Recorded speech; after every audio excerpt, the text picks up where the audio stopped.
hospital porter's outrage. Ben worked for a hospital as a porter for 23 years. This was a job he loved. He also had outside interests, as a lot of us do. Ben's particular interest is in the paranormal and government cover-ups. In other words, he has an inquiring mind and asks questions. He researches these subjects and was interviewed by the press about them. And shortly after, something very strange and disturbing happened. He was promptly sacked without doing anything wrong at work whatsoever.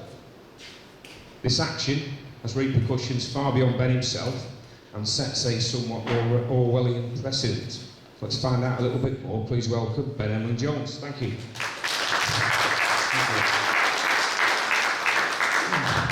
Thank you.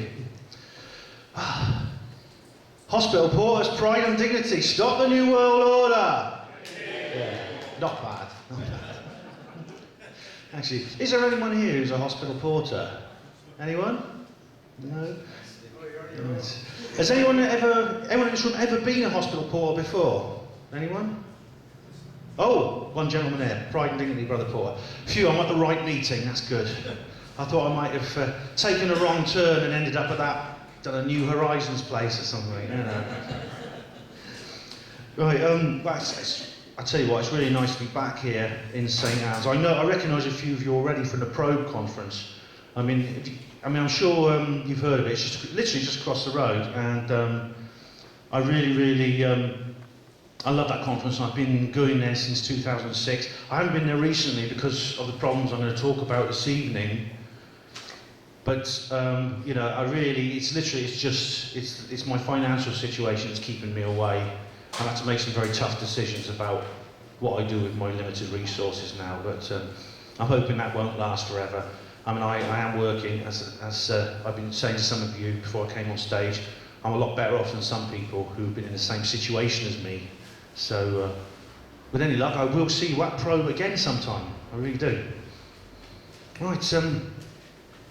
Now, the Probe conference is kind of where it was my first conference where I sort of like started getting involved in this. It was soon after going there that I sort of became what I am today in terms of my ideas. It helped clarify a lot of my ideas, meeting those people, gaining that information, and getting sort of involved on a sort of activist level of what I was doing, not just sort of like talking about it, thinking about it, but actually doing something about it. And my name is Ben Emlyn-Jones, as Rob just told you. I run a website which is called HPANWO, H-P-A-N-W-O, Hospital Porters Against the New World Order. Now, people have often asked me, why do I call it that? Why do I call it Hospital Porters Against the New World Order? And the answer is, well, there's a guy in America called Jack McLam who has an organisation called Police Against the New World Order. So I thought, if police can have an organisation against the New World Order, why not hospital porters? That's so simple as that, really. HPANWO is, like I say, it's a blog where I write a lot of articles about various subjects. If you go there, there's a lot of reading material there. I've also got something called HPANWO TV, which is a YouTube channel. There's Ben's bookcase, where I write fictional material, because I'm a fictional author as well as a hospital porter. I've written several books. This was before I got into trouble. I was writing books, and I'm still trying to write stuff now. There's also, I'm also a radio show host, and I have something called HPANWO Radio originally, which is decided to stick with the format, keep the franchise going, and that's part of the Critical Mass Radio Network, which I'm sure some of you might have listened to some of the shows on there, and it's worth listening to, definitely. Not just my show, but the others as well. Now you'll notice when I asked anyone here if you've ever been a hospital porter, and the gentleman there put his hand up, I also raised my hand. And that's because I was a hospital porter. I was a hospital porter for, was it 22, 23 years? I've lost count, actually. I'm not sure exactly how long it was. Very long time, that's for sure. Over 23, about 23 years. But I'm not anymore. I will explain that. I will explain exactly what happened to me. in chronological order, and I will try to explain it as well as I can. I will try not to lapse into too much hospital terminology.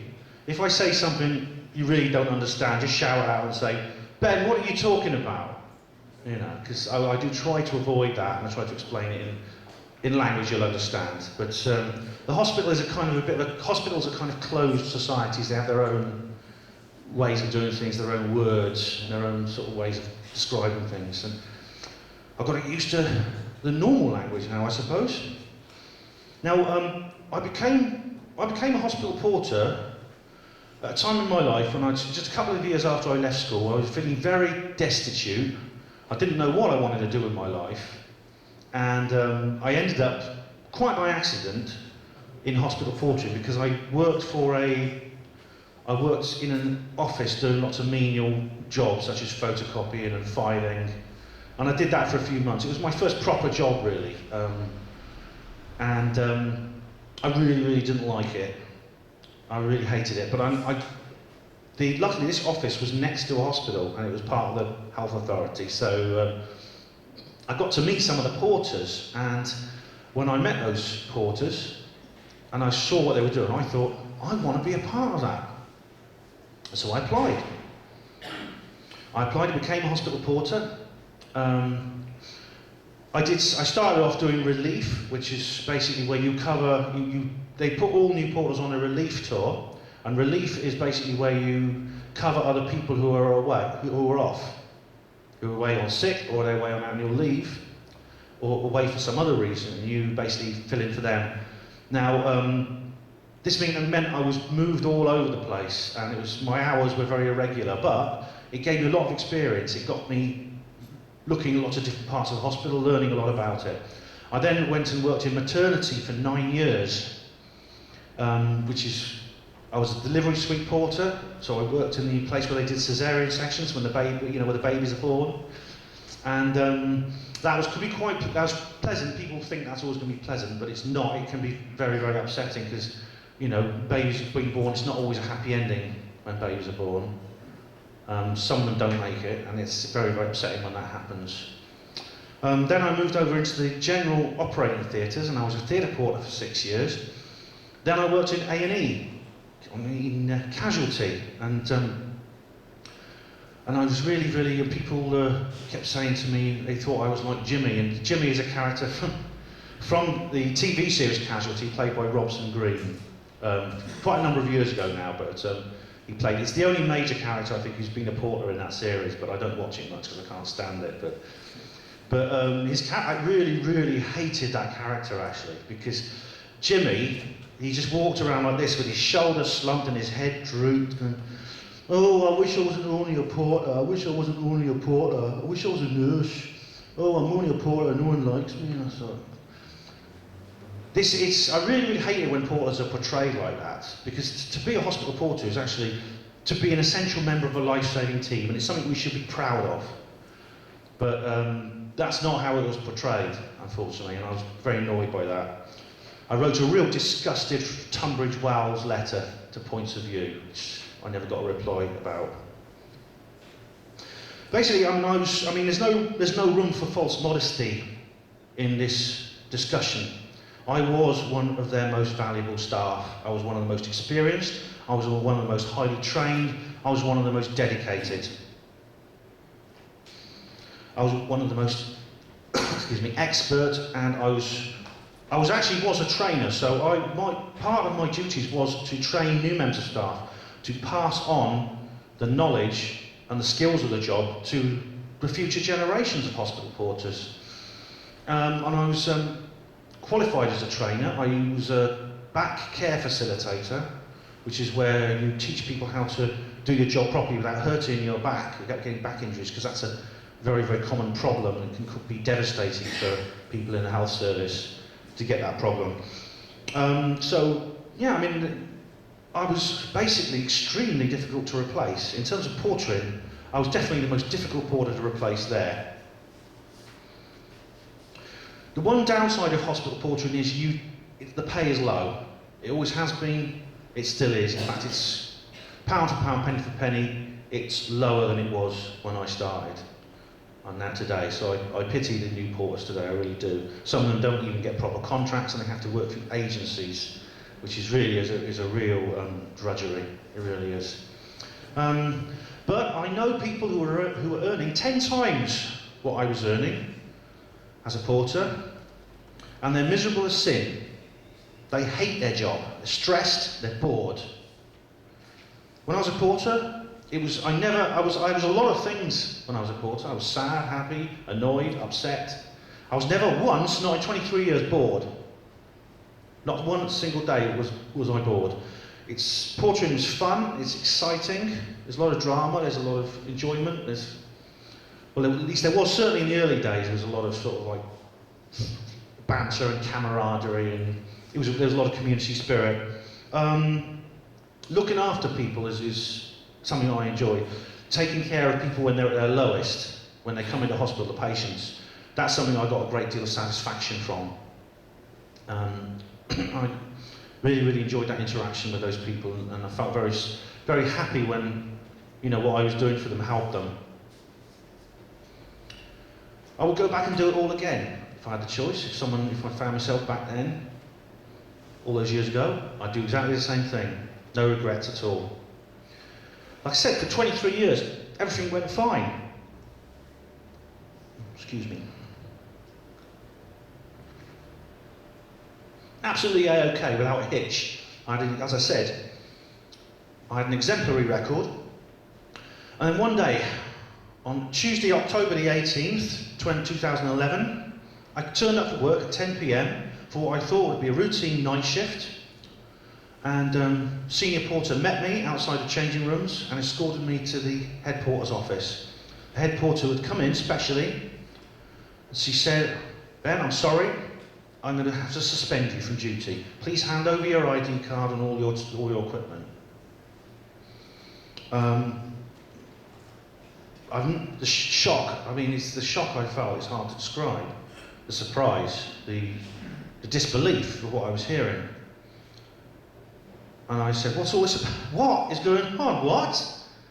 And she said, "This is internet related, but I can't give you any details." I thought, "What, internet related?" And I was escorted off the site.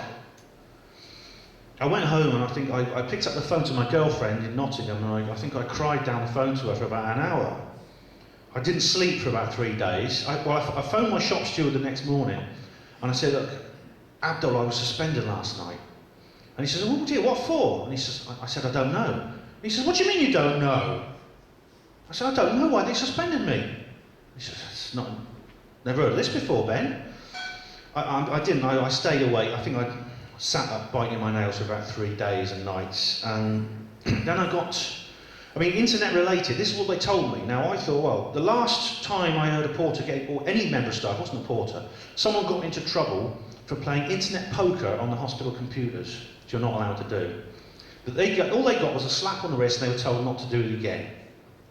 That's the only thing I could think of that they were accusing me of. Something related to that, using the hospital computers for inappropriate stuff, like internet poker or pornography or something. But I wasn't doing that, but I thought that's what they think I've done. In which case, though, I wouldn't have been suspended. It's not that serious. It's not serious enough to suspend someone. Anyway, a week later, I was called into an investigation meeting, still in the dark about what this was about. I was told that I was accused of inappropriate, offensive, and unprofessional behaviour in my outside work, which questioned my ability to perform my duties without prejudice and might bring the Oxford Radcliffe Hospitals Trust into disrepute. All right, this is a big statement to make, very far-reaching statement. They're telling me that what I do when I'm off duty has a direct impact on the hospital's ability to perform its job, to function. What I was doing in my private life had a direct impact on the ability of the hospital to function. Now, I had been given a copy of the disciplinary handbook of the NHS, and I flicked through. I'd already read it cover to cover over the last 3 days when I was lying awake at night. And there is a chapter there on conduct outside work, right? But it only covers one category, that's criminal activity. I mean, a good example I can give you, which actually did happen about a year before I got into trouble. If a member of staff was accused of abusing a child, that member of staff would be suspended from duty for the protection of the patients there, you know, which I suppose is fair enough. I hadn't been accused of any criminal activity, a policeman never called. So it wasn't that. So this is a pretty unprecedented situation. Anyway, they actually said they had received a complaint that some of the things I was doing on her panel were these things, inoffensive, they were inoffensive, I think. Freudian slip there. They were inappropriate, offensive and unprofessional. Now, there was a list of a few items on this list of this email that was sent, this anonymous email that was sent to the trust. One of those was a video I made called Microchip a Muslim Day. Now that does sound a bit dodgy, doesn't it? But, you know, it does sound a bit dodgy, but what it was, right, I made it in September of 2010. The year before that, there's a man in America, pastor somebody, I haven't looked up his name, he said he proposed that every September the 11th should be Burn a Quran Day. Because, as you all know, 19 hijackers did 9/11. A dying man in a cave in Afghanistan with a laptop and a mobile phone directed it all. You know, they overcame the best defended airspace in the world, and they crashed two planes into two towers, which then dissolved into dust. So that's basically why this pastor was doing it. Anyway, I thought that in order to break through all that crap, I thought the best way to diffuse that kind of nonsense is to make a joke about it. So I decided to satirise it. And I used my comedy character, who I call But You Do Nothing. He wears pink sunglasses and he smokes a fake cigarette. Yes, this was, the video I made was basically this guy proposing that it should be Microchip a Muslim Day, because I thought, well, if you're going to blame Muslims or any group of people for our problems, which is what the government seem to want us to do, why not put microchips in them, to control their behaviour or to monitor them, or to control their financial activities. It's just one group of people, it's not everyone else. But the problem was, what I wanted to say was in this video, and I put it across in this video in terms of the joke, was that if we start doing that, if we start pointing fingers at people and letting the government do what they like with these people, and we support them, we cheer them on to imposing these sort of regulations on this particular group of people as a problem reaction solution, as David Icke calls it, then they're going to add more groups, they'll add more people to that group. They'll say, well, how about prisoners when they come out of jail? We can keep an eye on them. Let's put microchips in them. How about the homeless? Then we can check every time they get a meal, which is actually being done in America. We can keep an eye on these homeless people, make sure they're all right, And they'll add more and more people to that group of people who are microchipped. And every single group that's added to the microchip pool will be added with the full support of everyone not in it. And it's only a matter of time before so many different groups are in that pool that they will outnumber the rest of us. And then the government will throw up their hands in mock frustration and say, oh, well, we might as well just do everyone. And that is what I think they're planning on doing. And that is the reason I made that video. It wasn't to have a go at Muslims, it was the exact opposite. It was to try and expose this propaganda that makes people blame them because of the dangers it faces for all of us. And that video was very popular, actually. A number of Muslim people actually understood my satire. The video was not flagged in all the time it was up, and it was up for over a year before this complaint was made, and that's an important point. I'll come back to that in a minute. I made several other videos. There was one where I did something called St. Theo's Day, which was in the Hospital Social Club. And it was for the porters. It was St. Theobald of Ruggiero was the porters, patron saint of hospital porters, and I decided to have a party on his feast day, which is June the 1st. And they complained about that because it was filmed in the social club without permission. That wasn't actually on the list on the email, but that was something they added later on, which is another strange thing they did. Now, the worst, the most offensive and the most upsetting allegation they made about me was that I had been bullying another member of staff. they accused me of bullying one of the other porters. And this man is a close friend of mine, actually. We're still friends. I haven't seen him for a while, but we're still on good terms.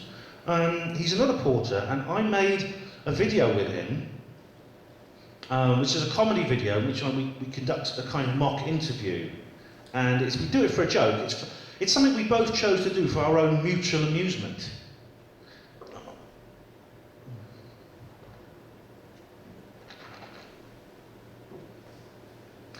Now, the problem is, it's not a problem. This man, this friend of mine, suffers from a very minor learning difficulty. And for this reason, the hospital portrayed this as basically me happy slapping him, which is nonsense.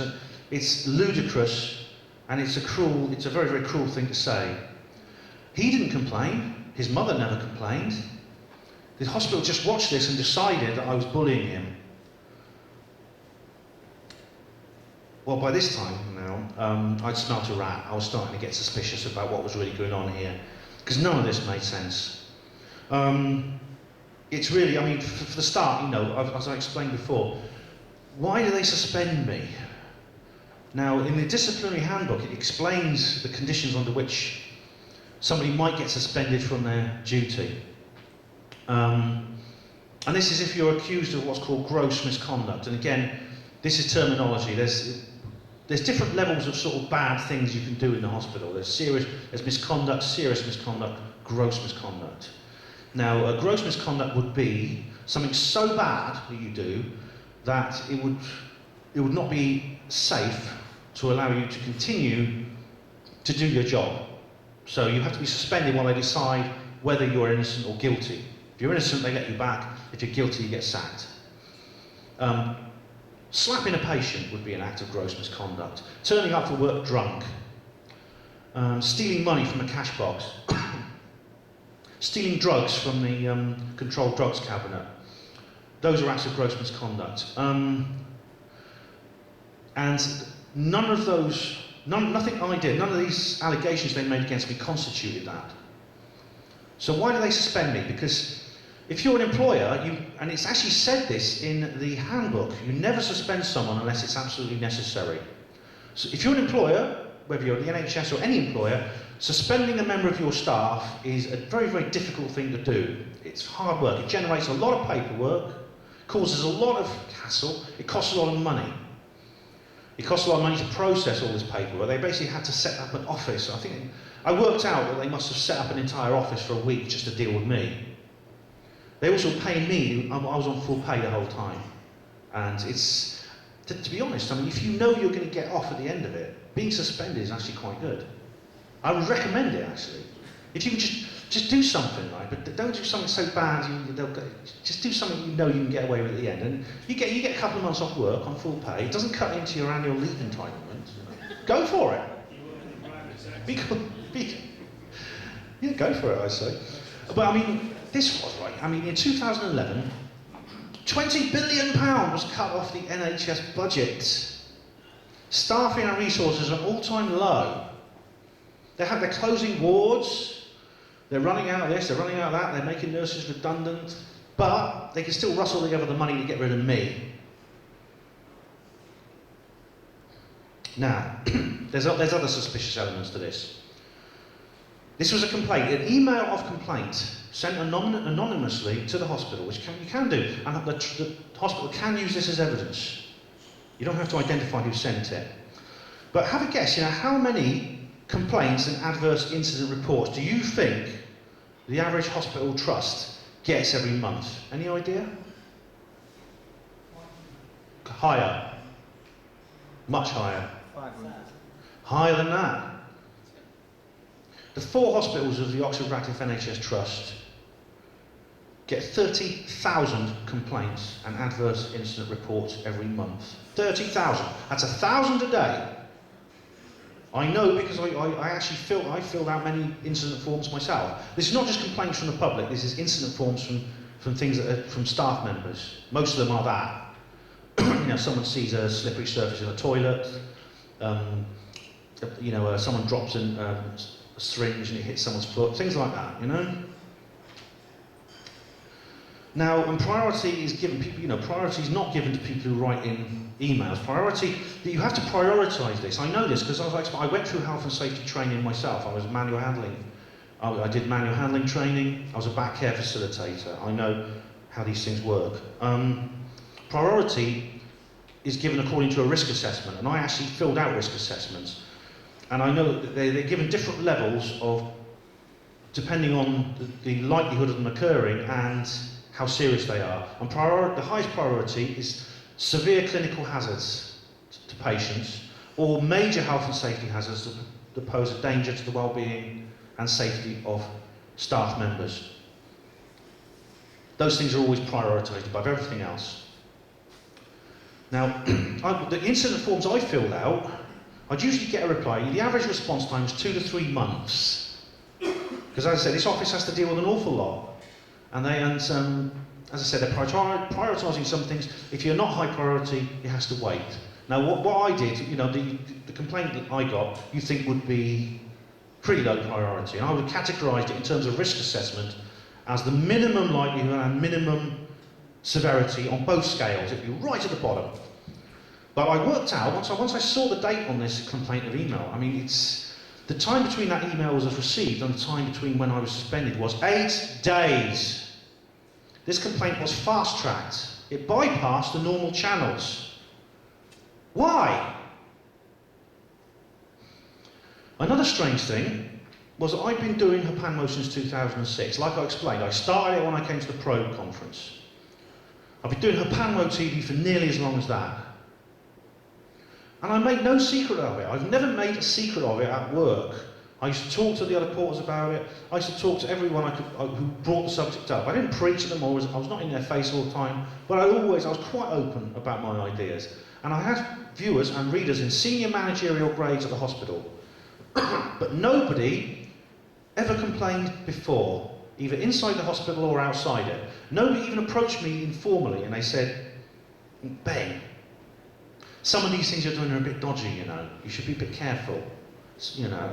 Bringing the hospital portering into it and then doing these things, you want to be a bit careful, mate, No one ever did that. I mean, I had a good relationship with my bosses at the hospital until this event took place.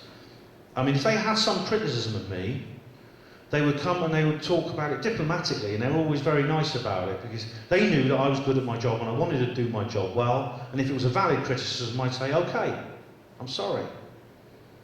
Why didn't they do that this time?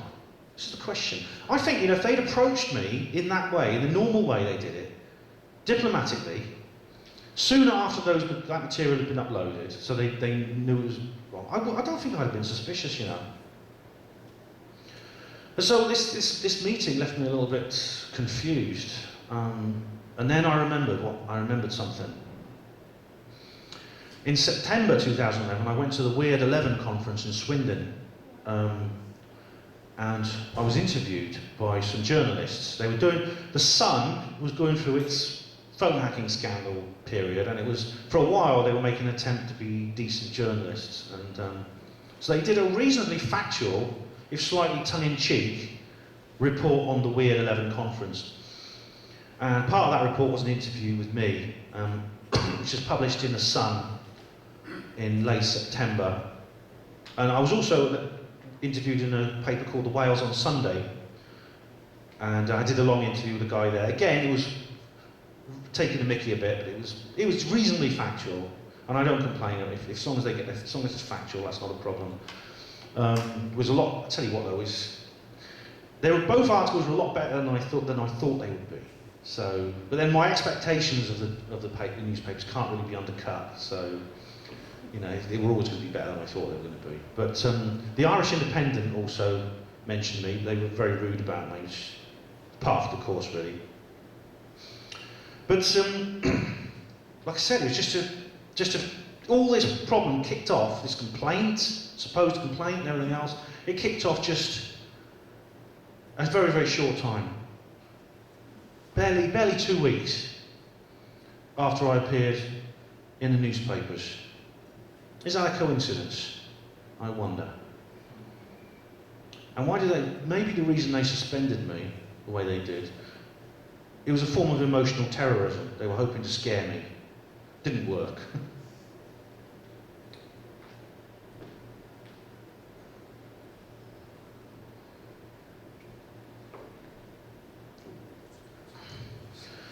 Now, then we come to a turning point in the case where I had to make some tough decisions.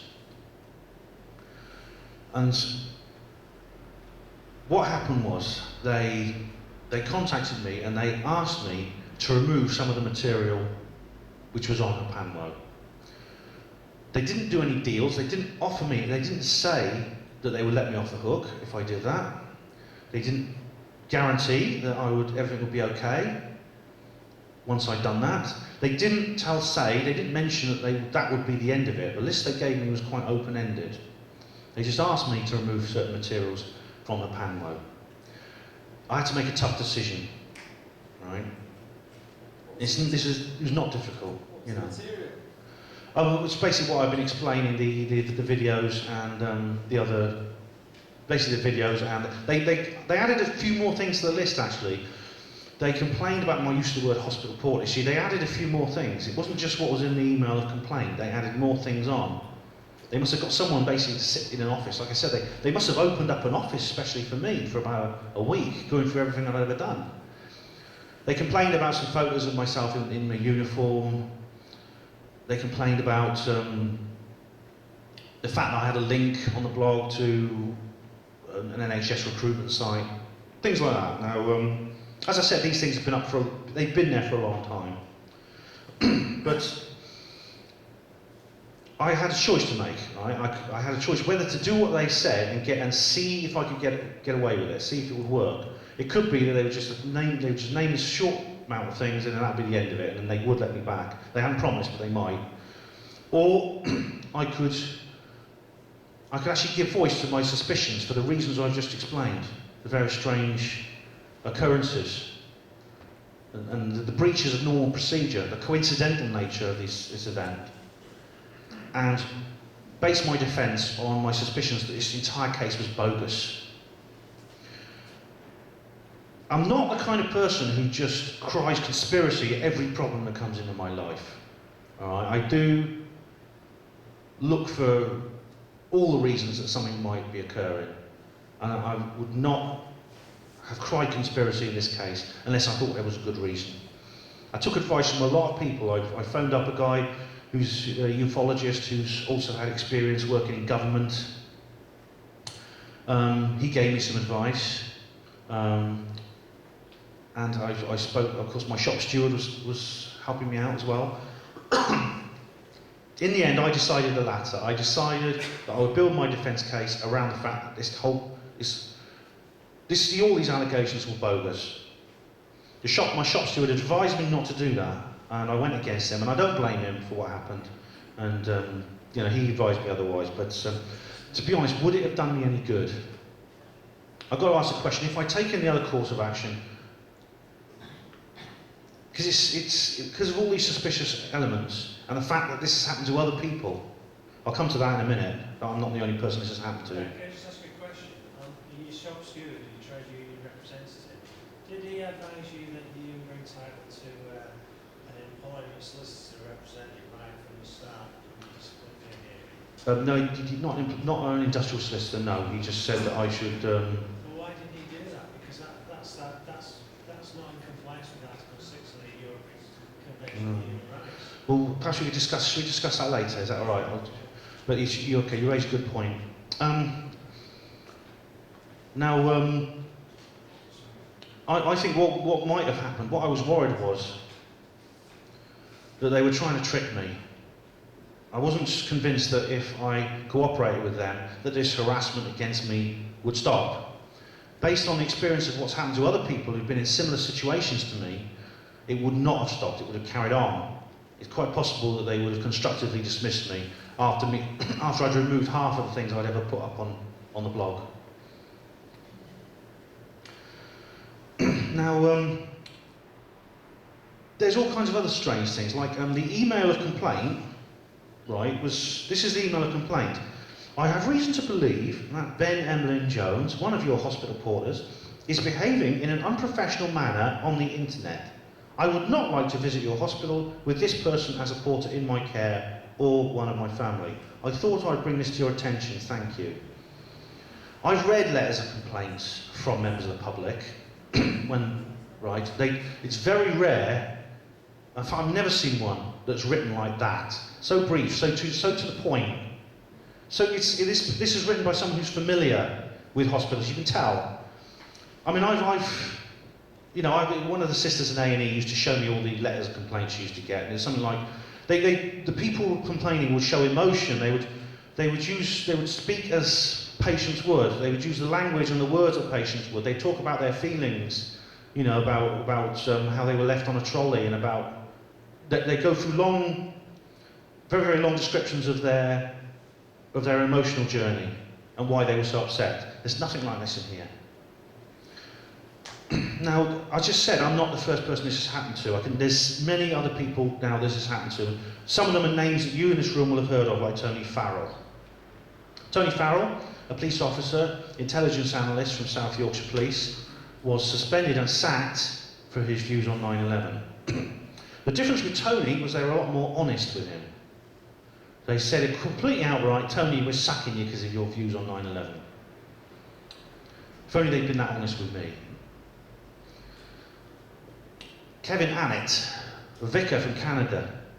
He was a vicar in a little church in a town in Canada, and he discovered that these boarding schools that were set up all over Canada, supposedly to give an education to the Red Indian children in the remote areas of the country.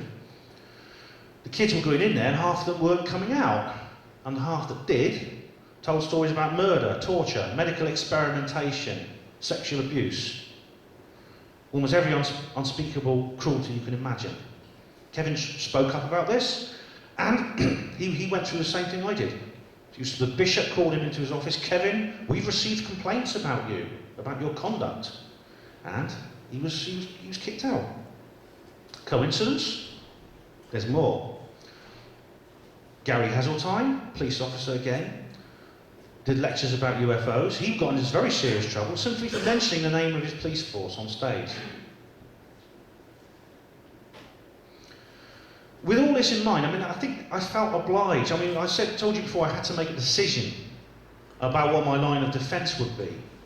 And I think because I knew about Tony and Kevin, and I knew Kevin personally by then, I'd spoken to him several times, I felt obliged simply because I was in such a much more advantageous position than they were. And I still am. I was in a much lower paid job than Tony or Kevin, so I didn't have as far to fall. I also had a very nice landlord who didn't charge me any rent for 5 months. He is charging me rent now, but I'm working now, like I said, so I can pay it. Kevin lost everything. He lost his career. His family, his wife was paid to divorce him, and he never saw his children for years. Tony Farrell lost his home, lost everything, What I'm basically saying is, with me in my position, those guys had the guts to stand up, and despite all the hardships they faced, and fight back. And if they can do that, what excuse do I have? How could I, in my more advantageous position, face them and say, well, I didn't. You did something about it, but I couldn't. I was too scared. I'd be so ashamed of myself. I really would. Because, I've come out of this not half as bad as those two guys. So, in conclusion, what my suspicion is that when those newspaper articles were published, someone very high up in the Department of Health basically called up the hospital trust board and told them to get rid of me. The hospital's own management almost fell over themselves in their eagerness to get rid of me. It's an odd thing when you think about it, and this is something where I want to come on to the fact that this is something that could affect you in this room, all right? Because you are allowed to express a political view at work. You're allowed to express a political or religious view at work. A woman has just a woman who was an air stewardess has just sued her employer because they said she couldn't wear a Christian symbol on her uniform. She got up and she worked. You can do this. You know, not be in people's faces, but you're allowed to have those thoughts and feelings. Oh, can we talk later? Can we ask questions later? Is that all right? Thanks, mate. Thanks. You can be a Marxist. You can be a Green Party member, nationalist. If you want to be really extreme, you can be a Tory, a David Cameron supporter. And that's fine. That's fine. You're allowed your type of opinion. It's a free country. You can talk about these things. But if you start talking about the fact that the official story about 9/11 is a lie, and it was not, the whole thing was perpetrated by somebody different from the ones the news is telling us, then you get into trouble. If you start saying that children in this country and everywhere else in the world are being abused in vast numbers on an institutional level, you get into trouble. If you start saying that the unidentified flying objects above our heads, as the Right Honourable Paul Hellyer, MP, Minister of Defence for Canada, said, are as real as the aircraft. If you say that some of those are artefacts of an extraterrestrial civilization, you get into trouble. Why? We're supposed to be loonies. If we're loonies, why are they so defensive? I mean, it's really got me catalysed a lot of my thoughts, actually, because I'd heard about this happening to other people, but now it's happening to me. I mean, I should have seen it coming. I really should. I don't know why I didn't see it coming. Anyway, I waited 2.5 months for the hearing. That's a long time. It's an unusual long time. I went through Christmas on suspension in 2011. On the 6th of January 2012, I had my hearing, my disciplinary hearing, which ended up in my dismissal.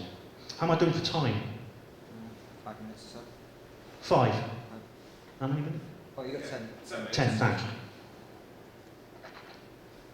If I can always carry on where I left off. Is that all right? I think now, when I went in there, I had a strategy, okay, because I thought to myself, I avoided eye contact with them. I just sat like that with my eyes staring straight down at the table. It was in a small conference room. There were 6 officers from the trust board, all right? No one from the portering department. This was not handled by my immediate boss, who was the head porter. This was handled by the trust board itself. I avoided eye contact with them. I sat up straight. I put my hands clasped like that. And I basically they went through their prosecution case, and I went through my defence case. And at the end of this, the chairman of the committee said, so you're not going to make a defence case then? And I said, that is a defence case. He says, no, it is not a defence case. This is a reason why you can't make a defence case. And I went through these issues that I just said, and he said, on the subject of the coincidental timing, he said, it's not our job to speculate on how the timing of this incident relates to other events in your life. Our job is to investigate a complaint. A complaint has been made and we are investigating it. When I talked about the style of the email, the complaint, they said, it's not our job to assess an email style when a complaint has been made. Our job is to make a complaint. Our job is to investigate a complaint has been made and we're investigating it. I brought up the subject about, I asked, why had I been suspended? And they said, were you paid when you were suspended? Were you on full pay the whole time? I said, yes. Then you have no reason to complain. I said, I do have a reason to complain because you wouldn't normally suspend me in that case. I said, that's employer's discretion. I said, but what about the disciplinary handbook? Employer's discretion. If you were paid throughout your entire period of suspension. If you were not paid any particular time, then you can complain. If you've been paid properly, then you've got no right to complain. And they basically sidestepped all the issues I raised with this kind of, which really was an avoidance of the points I was making. And it struck me, I think these people are not, I don't think they are, I don't think they're behind it. This is what I thought, you see, because my theory was that someone much higher up, not in the hospital management, someone much higher up had complained. Someone in the Department of Health had called the chairman on the trust board. These are people who obey orders. They don't just let anyone sit behind the steering wheel of a primary care trust teaching hospital, you know. You don't just get that job by saying, can I have the job please? They're very careful who they put in positions like that, all right? There's no local, these are people who work outside, there's no local authority control of a hospital. It's run by the Department of Health. These are a Department of Health appointed people. And I think these people weren't behind the complaint about me. They were the rubber stampers. Like, I don't think there was any malicious intent on their part, but the problem is that, you know, people who say, yes sir, and obey orders and rubber stamp everything, you know, this world has been destroyed mostly by people like that. Not by people with malicious intent, but people who do the will of those with malicious intent. That's a big subject, but I mean, it's a thing. Anyway, I had to leave the room while they considered their verdict. And they came in and he was very solemn, and he said, the verdict is that you've not provided any defence against these allegations, therefore you leave us no choice but to desecond you from Carillion PLC and dismiss you from the NHS Oxford Radcliffe Hospitals Trust. And basically all I could do then was just walk out, just keep my dignity and walk out in a dignified manner. So I just said, I've got a brew kit in my locker, tea bags, sugar, powdered milk, donated to the porters. And then I said, well, as I turned to leave, I turned to them, it's a long shot, and I said, if anyone in this room is unhappy with what has taken place here today, and you have some information you feel I should know, then please contact me privately in the strictest of confidence.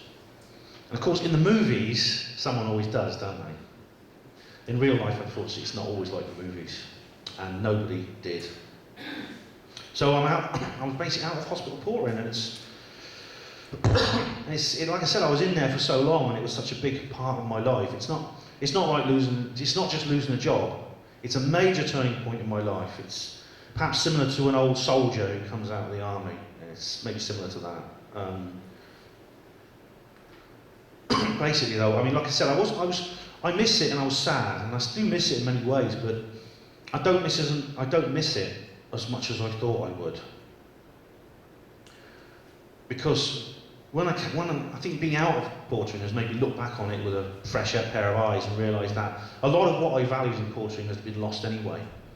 A lot of the community spirit of the hospital has gone because of the increased workload, the increased pressure, the increased lack of resources in the NHS today. You know, and the big symptom of this happening, very synchronous, was that the hospital social club shut down a few months after I was sacked. And I found out that this is the last ever hospital social club in any NHS hospital in the country. And you know, the last few years, there was hardly anyone in there, and I talk about the social club to new members of staff, and they'd say, where's that? When I started in portering, the location of the social club was part of your induction. So, I mean, now everyone's just so exhausted and so irritable that when you finish, you go off duty, all the nurses and doctors, it's not just porters, I say, it's nurses, doctors, it's everyone. They just want to bugger off home and rest. They don't want to sit around talking and socialising. And so a lot of that camaraderie that I love so much was already gone, long before I got kicked out. Now, not everyone believes me, and as I said, this is controversial. I know lots of people think I made the wrong decision. I disagree with them, but you know, there's a lady, I spoke to a lady who, well, she used to present a conspiracy-based TV show. She's very of the opinion that I was mistaken in what I did. I don't resent people who say that. I'm still friends with this lady. Another of my friends, he's a skeptic actually, Tristan. And Tristan Swale, he's got his own blog. He wrote a blog article that was quite sort of like, it wasn't discredit. It didn't discredit me, but he was very sceptical of my case. But again, I don't bear him any resentment for that. Yeah, but I just like to say, right, for those, the problem with coincidence, right? When you say it's a coincidence, it's unfalsifiable. It's an unfalsifiable proposition. Is Brian Halliwell here tonight?